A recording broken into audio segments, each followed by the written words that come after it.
Bonjour à tous et bienvenue dans cette nouvelle vidéo. Aujourd'hui on va parler du film Felicita de Bruno Merle.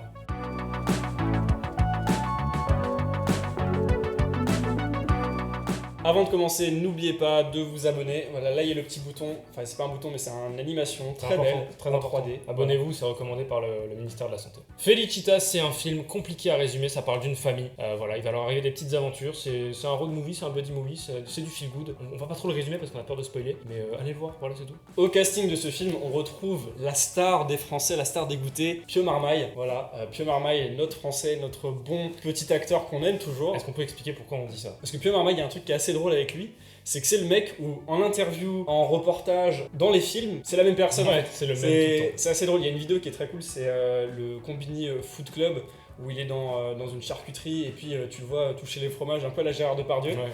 C'est voilà, et c'est le même dans le film, c'est le même dans les reportages, et ça j'aime bien, tu sais, des fois quand t'as des acteurs qui sont vrais, ou du moins qui paraissent vrais, et ça c'est cool. Authentique. Du coup, Pio Marmaille joue dans ce film, il a le rôle principal et il joue très bien dedans, il est au taquet, enfin, moi j'aime beaucoup son jeu.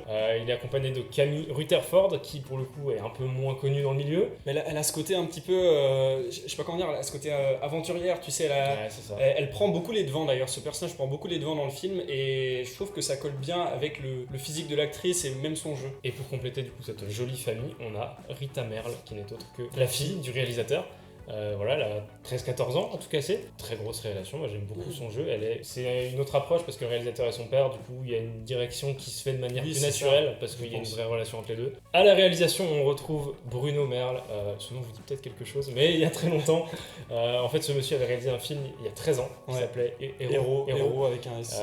C'était avec Michael Youn et ça parlait d'un chauffeur de salle qui en avait marre en fait d'être pris pour un mec comique et il voulait qu'on le prenne au sérieux parce qu'il disait qu'il pouvait émouvoir les gens. C'est ça.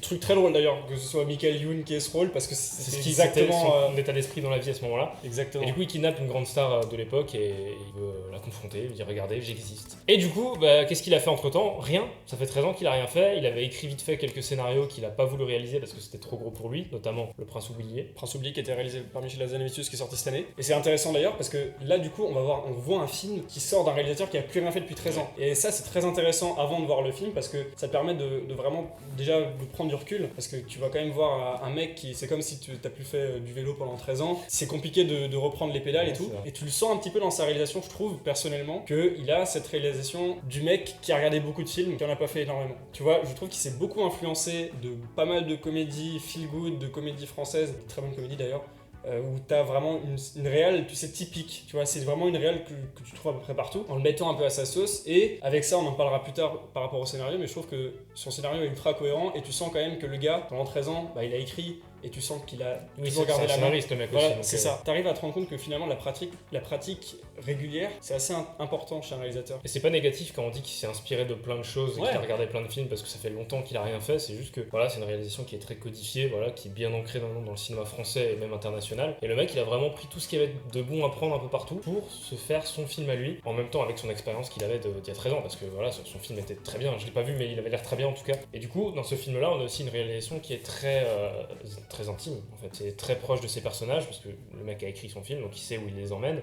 Il y a le rapport avec sa fille aussi qui joue dedans, donc c'est encore une étape de plus dans le rapport avec le personnage, et du coup ça marche encore mieux parce qu'il utilise des valeurs de points assez proches, il laisse se dérouler les scènes, il coupe pas à la fin d'une réplique pour passer à la suite, il veut vraiment que les moments de vie respirent dans le film. Enfin, comme on l'a dit, ça fait 13 ans qu'il a plus rien fait, il a élevé sa fille entre temps, et tu sens, on le dit toujours, un réalisateur ça s'inspire de ce qu'il connaît, ça s'inspire de sa propre vie la plupart du temps, et là tu sens quand même que le gars il a mis un petit peu son expérience de papa, de jeune papa, au profit du film, et ça se ressent comme tu l'as dit dans le côté très intimiste. Tu sens que t'as ce film assez enfermé dans cette famille, tu t'en sors pas vraiment parce que les trois acteurs principaux tu les quittes jamais, t'as jamais vraiment d'autres acteurs secondaires qui prennent le dessus, et c'est vraiment comme dit un film de famille, tu suis une famille avant tout. C'est un peu le film de la maturité, on peut le dire, voilà.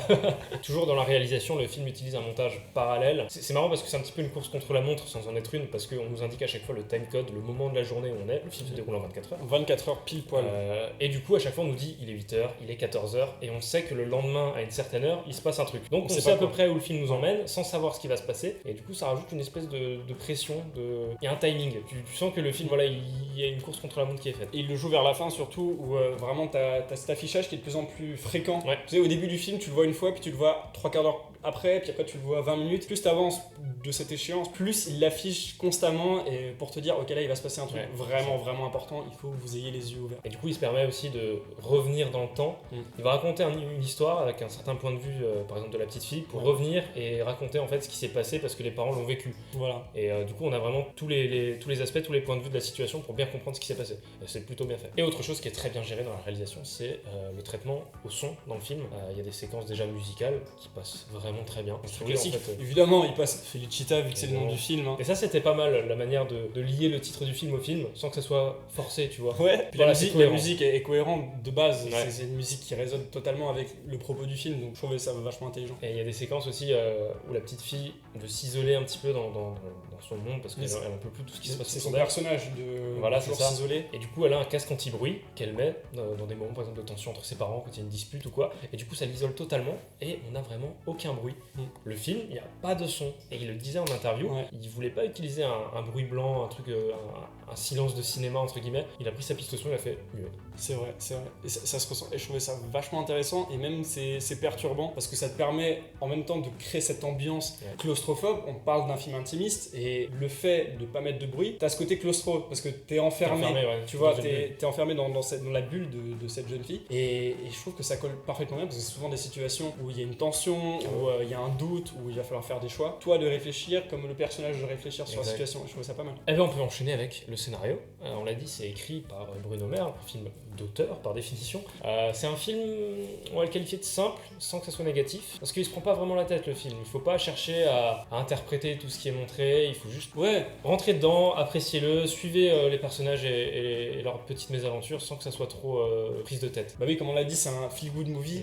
C'est un film vraiment où tu te poses devant, t'apprécies une histoire, tu rentres dans un monde où tu te laisses porter, et là t'es dans cette famille, et du coup tu peux que te laisser porter par ses aventures, par le fait qu'ils doivent constamment changer d'endroit, ils vont d'un point A à un point B, puis ils repassent par le point B, et puis après ils sont en voiture, et ouais, au final tu te laisses porter, c'est ça le truc. T'es avec eux, en fait, tu fais partie de leur groupe. C'est pas un film où t'as un point de vue, où t'es vraiment en extérieur, et tu te poses des questions, tu te dis ok, mais ça c'est pas bon. Tu les accompagnes. Voilà, là t'es vraiment avec eux, et c'est très immersif, ça c'est très cool. Et c'est renforcé parce que, on disait tout à l'heure, sur le côté, on raconte une situation d'un certain point de vue, puis d'un autre, comme ça on a vraiment tous les aspects et on peut comprendre un petit peu tous les personnages de la famille. Moi, il y a un truc que je voulais dire avant que j'oublie, c'est au début du film, il y a une séquence qui m'a fait penser à Parasite. C'est le mot, bon, c'est pas un spoil, ils sont dans une maison et en fait ils squattent la maison chez qui la mère fait le ménage. Et en gros, quand ils sont en vacances, ils squattent la maison, voilà, pour être tranquille. Et du coup, il y a un moment où cette famille rentre et ils doivent partir sans se faire voir, en rangeant un peu tout ce qu'il y a. Et ça m'a beaucoup fait penser à Parasite, la scène où ils doivent quitter la maison. Ce qui est d'ailleurs très drôle parce que ça c'est tiré, je sais pas si Parasite s'en sont inspirés, mais il y a un autre film coréen qui s'appelle Three Iron, qui est un super film et qui parle justement de personnes qui vont chez des gens comme ça et pendant qu'ils sont en vacances, qui squattent et qui après ils s'en vont. Enfin, tout le monde s'inspire en fait, ça se trouve, mais ça m'a fait penser un peu à ça. On disait donc qu'il y a un scénario qui est plutôt simple, sans que ce soit négatif, encore une fois, et par moments, le scénario se permet de rajouter une petite tension et te dire ah putain, il se passe un truc là, il y a un enjeu. Mais en fait non, c'est désamorcé directement parce qu'il y a cette espèce de manie qu'ont les personnages de se faire des blagues en se racontant des conneries. Et en fait à chaque fois on est avec le personnage à qui on raconte l'histoire, on y croit et on se dit attends, sérieux? Et sur le coup tu te dis mais ça fait bizarre, ça sort de nulle part ce truc, et on nous emmène où? Ça colle pas. Alors c'est assez drôle parce que moi au début j'aimais bien le concept, tu vois, mais il y a un moment, il y a une, tu sais, c'est celle qu'elle balance elle dans la voiture. Dès le début je me suis dit pas du tout vu venir. Ouais, je sais pas, mais je trouve que ça vient qu'à partir de ce moment-là, il a arrêté vraiment de le faire. Et après il commence un peu plus à aller dans la vérité. Et je trouve que c'est même intéressant ce parallèle entre la vérité et le mensonge dans le film, parce que ça tourne beaucoup autour des choix et sur ce qui est bon et ce qui est pas bon. C'est assez drôle ce truc. Et ouais, il le joue justement par ces histoires qui sont racontées par les parents à la jeune fille.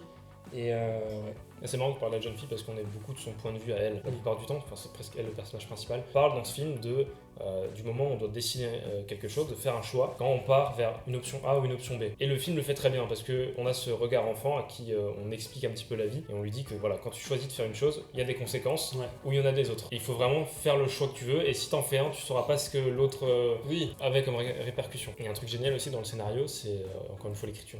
Vraiment, moi j'ai rien à reprocher à l'écriture, elle est super cool, la structure est calée du début début à la fin. Et donc on parlait de ce rapport enfantin à l'intrigue, et on a donc cette petite fille qui a un ami imaginaire qui est représenté sous la forme d'un astronaute, et on sait pas trop ce qu'il fout là en fait. Et c'est ça il y a un côté assez poétique dans ce film, c'est la petite fille qui s'imagine ça, dans des situations qui n'ont pas vraiment de lien entre eux, et quand tu le vois, tu dis c'est logique, parce que c'est le moment où elle s'isole, elle est dans sa bulle, elle a son casque, tu vois ce mec passer, et tu te poses pas de questions, tu dis oui, c'est cohérent pour c'est elle. ça. C'est vraiment très cool, et il y a un truc qui est fait avec ce personnage du cosmonaute, on vous dit rien, mais allez le voir. Voilà, c'est tout ce qu'on Allez peut le voir, c'est une belle surprise. Mais c'est vrai que la petite fille, elle a pas mal de moments un peu comme ça, des moments enfantins, des moments un peu niais, où elle fait des trucs qui sont pas forcément expliqués, mais ça rajoute de la cohérence dans ce personnage. La petite fille, on en a pas beaucoup parlé, mais c'est un personnage qui est perdu, parce que quand tu y penses vraiment, tu te dis, attends, la gamine, les parents, eux, voilà, c'est un peu des vagabonds, tu sais, ils se baladent un peu partout. Elle a pas d'attache, la gamine. Ouais, elle a pas d'attache, elle a pas vraiment eu d'enfance normal, tu vois, parce que genre même quand ça parle d'école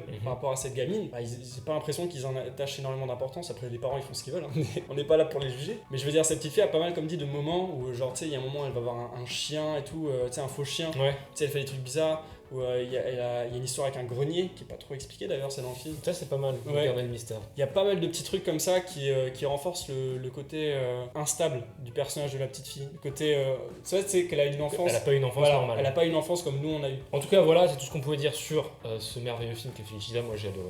Voilà, je vous recommande chaudement d'aller le voir. Et le badge approuvé par Pictural Things. Voilà. Surtout que voilà, le film, encore une fois, on répète, mais il sort à une période qui est compliquée pour les salles. Mais si vous avez l'occasion de le voir, voyez-le, parce que c'est un réalisateur qui n'a rien fait depuis 13 ans. Et c'est dommage, et j'espère qu'il fera d'autres choses avant 13 ans. Non, je pense que c'est bon. Là, de toute façon, vu que même comme on l'a dit, il a écrit le Prince oublié. Ouais. Qui a été réalisé par Zanevicius. Là, il réalise un film qui sort en salle avec quand même des bons acteurs. Je pense que ça va le pousser. Comme dit, c'est con parce que malheureusement, les studios ils regardent surtout les résultats que font les films. Là, les résultats ils vont pas être très bons. Voilà, donc foncez le voir, même si c'est bon, c'est 10 balles quoi, un ticket de cinéma. Au moins, vous ferez plaisir et vous ferez du bien à l'industrie, c'est cool. Voilà, et si on n'a pas réussi à vous convaincre, on vous met en description la vidéo d'In the Panda qui a interviewé ce monsieur qui est Bruno Merle. Et lui saura vous convaincre mieux que nous, je pense. Mais faites-nous confiance. Et le combini. Et les combini de Guillaume Marmaille. Celui-là, il est génial. En tout cas, si vous l'avez vu, n'hésitez pas à nous dire dans les commentaires ce que vous en avez pensé, à mettre un pouce bleu si vous êtes d'accord ou non avec nous. On débat, on échange et on parle de cinéma, c'est le plus important. Nous, on vous retrouve bientôt pour une nouvelle critique ou une nouvelle vidéo sur le cinéma, avec ou sans Thomas, on sait pas. On repart pour de nouvelles aventures. Ciao.